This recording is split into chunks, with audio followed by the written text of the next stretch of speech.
ஆம், காலத்தின் கட்டாயம். வாக்கு கொடுத்தபடி பார்வதியிடம் சொல்ல முடியவில்லை. திடீரென்று இந்த ஏற்பாடு செய்யப்பட்டதால் வேறு வழியின்றி அவர் உடனடியாக புறப்பட்டார்.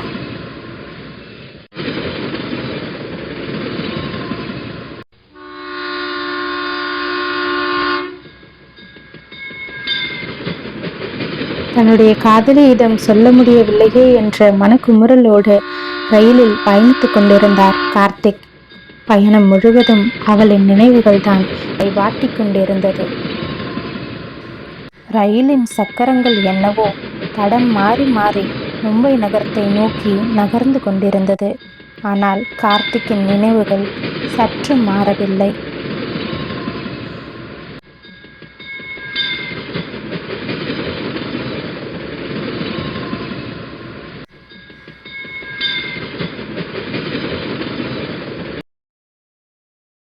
மூன்றாம் நாள் காலை மும்பை மாநகரத்தின் ரயில் நிலையத்தை வந்தடைந்தது கார்த்திக் பயணித்த ரயில்.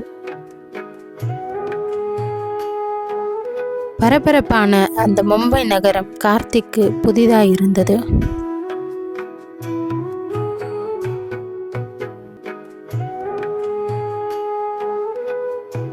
வேலை கிடைத்ததாக சொல்லி மும்பை நகரத்துக்கு சென்ற கார்த்திக் அங்கு போய் கிடைத்த வேலைகளை எல்லாம் செய்து கொண்டிருந்தார்.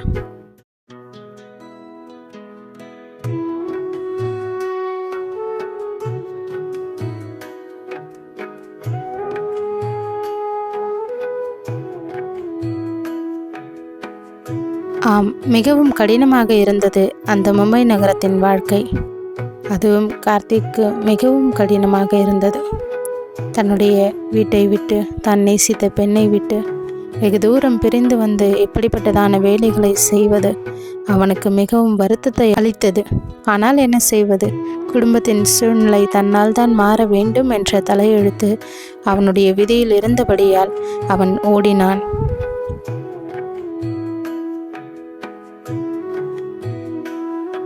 நாட்கள் மெல்ல நகர்ந்து கொண்டே இருந்தது.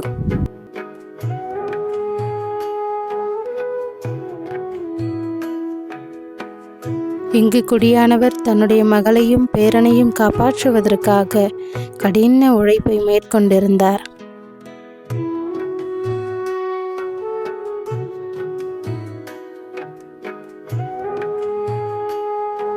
ஒவ்வொரு பொழுதும் விடியும் பொழுது இன்றாவது நமக்கு நன்றாய் விடியுமா என்ற ஏக்கத்தோடு காத்திருந்தாள் பார்வதி.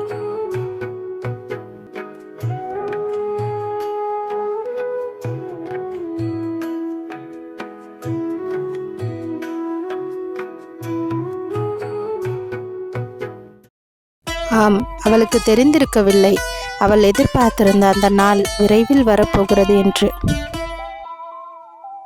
தான் நேசித்த அந்த பெண் எப்படி இருக்கிறாள், தன்னுடைய குடும்பம் எப்படி இருக்கிறது என்கிற யோசனை கார்த்திகை வாட்டி வதைக்கவே அவர் தன்னுடைய சொந்த ஊருக்கு புறப்பட முடிவு செய்திருந்தார்.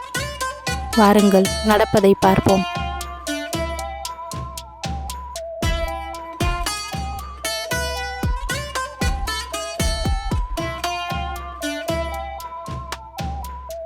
ஒன்பது வருடங்கள் ஆகியிருந்தது. தான் விட்டு போன அந்த சொந்த ஊர் தான் முன்பு பார்த்ததை போல இல்லை. கார்த்திக்கு எல்லாம் புதுமையாய் இருந்தது. ஓடிக்கொண்டே இருந்தார். தேடினார், நண்பர்களிடம் விசாரித்தார். தெரிந்த உறவினர்கள், குடும்பத்தினர் என்று சொல்லி அனைவரிடமும் பார்வதியை குறித்து விசாரித்தார். ஆனால் ஒருவருக்கும் பார்வதி இருக்கும் இடத்தை பற்றி தெரியவில்லை.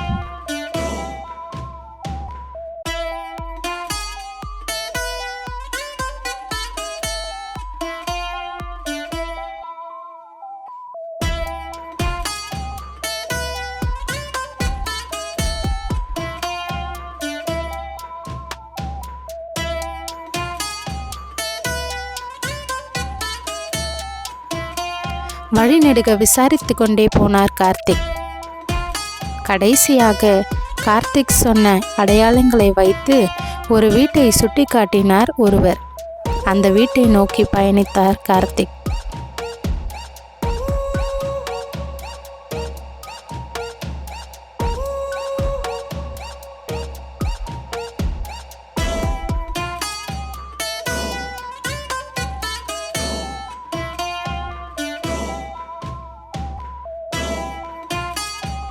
மிகப்பெரிய ஒரு தேடலுக்கு பிறகு கடைசியாக தான் தேடின அந்த வீட்டை வந்தடைந்தார்.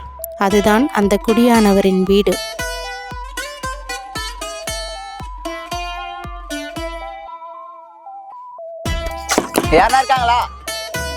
ஆம், கதவை திறந்து கொண்டு வந்தது கார்த்திக்கின் மகன். பார்வதி இருக்காங்களா? வந்தது தன்னுடைய தந்தைதான் என்பதை கூட அறியாத அந்த சிறுவன், யாரோ ஒருவர் உன்னை தேடி வந்திருக்கிறார் என்று சொல்லி தன்னுடைய தாயிடம் போய் சொன்னான்.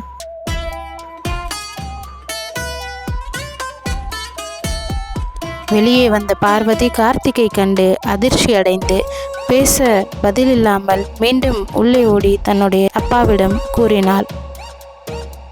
ஊர் உலகெல்லாம் இல்லையா மாதிரி கெட்டு போச்சு. இனிமேல் பார்த்து என் மருமகிட்ட நீ நல்லா பொண்ணா இருந்து வாழ்ந்துக்கேம்மா. ஊர் வாங்க அடிச்சுட்டேன், நீ நல்லா வாழ்ந்துக்கேம்மா.